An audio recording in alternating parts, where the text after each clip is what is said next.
First day of college recreate করার বয়স আর নেই ভাই, কারণ আজ আমাদের 6 সেমিস্টারের লাস্ট এক্সাম। হ্যাঁ, আজই খতম। সকালে উঠে একটু সমস্ত রকমের চরিত্রগুলো কম্পিউটার দেখে শুনে সান খাওয়ার সেরে একেবারে রেডি হয়ে মায়ের তাড়া খেয়ে বাড়ি থেকে বেরিয়ে সোজা চলে গেলাম বাস স্টপেজে। সেখানে বসা মাত্রই কিছু পরম শ্রদ্ধেয় জ্যাঠামশাই টাইপস প্রবীণ নাগরিক হাজির। তাদের একটাই চিন্তা, যদি এই বাসটা মিস করিস তবে কিভাবে যাবি রে। মনে মনে ভাবছিলাম, আগে বাসটা আসতে দিন কাকা। যাকগে, বাস এলো। আজকে বাসে ভিড় এমন যেন পুরো জেলার লোকই আজকে কলেজে পরীক্ষা দিতে যাচ্ছে। কপাল গুনে একদম সামনের গেটে সিটটা পেয়ে চেপে বসলাম। মাঝপথে একটা স্টপেজ থেকে আমার বান্ধবীরা উঠতে শুরু করলো, কিন্তু ভিড়ের ঠেলায় কেউ কারো মুখ দেখার উপায় নেই। সবাই পুরো একা একা আলাদা সিটে একলা চলরে মুডে বসে। আমরা এই বাসটা করে মুন্ডুমারি অব্দি চাই, তারপর ওখান থেকে বাস বদলে অন্য কিছুতে যেতে হয়। অন্যান্য 3 বাসে গেলেও আজ লাস্ট ডে বলে আমাদের মাথায় কী ভূত চাপলো কে জানে। সবাই মিলে একটা টেকারে উঠে পড়লাম। ভাবলাম তাড়াতাড়ি পৌঁছে যাব।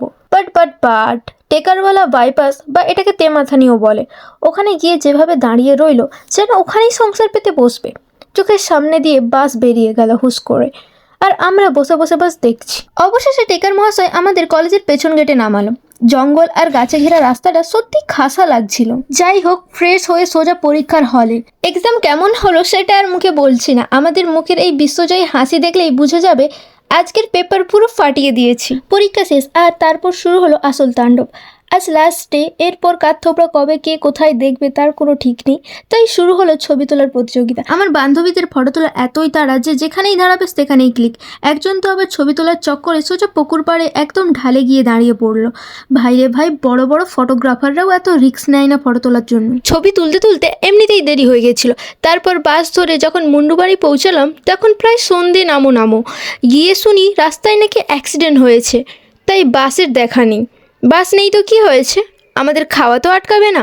সবাই মিলে যা পেলাম সেটা দিয়েই পেট পুজো করে নিলাম। সন্ধ্যা 7টা নাগাদ একটা বাস এলো, আর তাতেই শুরু হলো ঠেলাঠেলি। আমরা গুজে গুজে এমনভাবে বাসে উঠলাম যে হাত ধরার জায়গা নেই, আর কার পায়ের ওপর পা আছে তা তারপর বাসটা অনেকটা ফাঁকা হয়ে যায়। তারপর আমি এই ভিডিওগুলো নিয়েছিলাম। এই বাসটা করে আমরা বলাইপন্ডা অব্দি এসেছি। বলাইপন্ডায় নেমে আমরা এখান থেকে একটা বাস নিই যেটা আমাদের বাড়ির স্টপেজের কাছে চলে যায়, কিন্তু আজকে ওই বাসটা চলে গেছে কারণ আমাদের আসতে অনেকটা দেরি হয়ে যায়। তারপর আবার একটা বাস ধরে ময়না, আর ময়না থেকে টোটো। ফোনের চার্জের বাতি লাল হয়ে গিয়েছিল বলে রাস্তার ক্লিপগুলো আর নেওয়া হয়নি। অবশেষে এই বেঁচে বাড়ি ফিরলাম। শেষের ক্লিপটা নিলাম। আজকের মতো গল্প এখানেই খতম করলাম। টাটা।